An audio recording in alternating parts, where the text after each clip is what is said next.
Good afternoon, everyone. I hope you all are having a most blessed day. It's time for your daily Bible verse. And today we're going to read Deuteronomy chapter 34, verses 10 through 12. Since then, no prophet has risen in Israel like Moses, whom the Lord knew face to face, who did all those miraculous signs and wonders the Lord sent him to do in Egypt, to Pharaoh and to all his officials and to his whole land. For no one has ever shown the mighty power or performed the awesome deeds that Moses did in the sight of all of Israel. So, we talked about this a few days back about no one was quite like Moses here, and I said we were going to read those verses. Well, here they are now.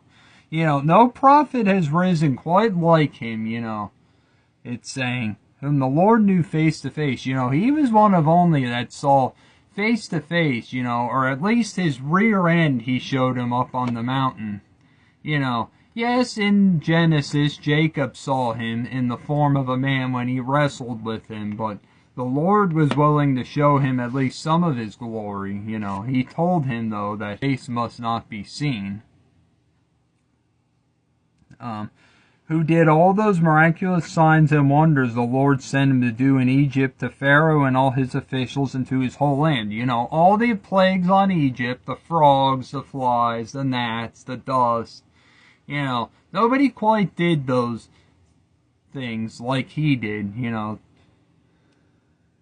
For no one has ever shown the mighty power or performed the awesome deeds that Moses did in the sight of the Lord. He did it all through the Lord, all those miraculous signs and wonders. The parting of the Red Sea, he did it all through the Lord.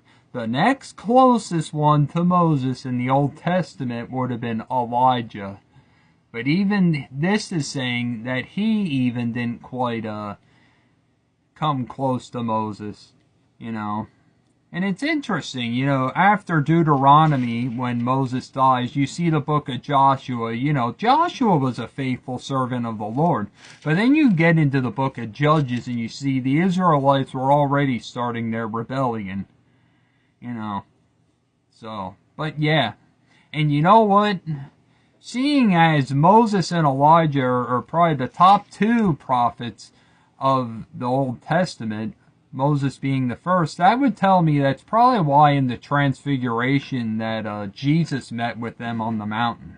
That would just be my opinion on the subject. Don't quote me, but it would make sense. Yous all have a blessed day. Jesus loves you. I do too, but not like he does. Talk to you soon.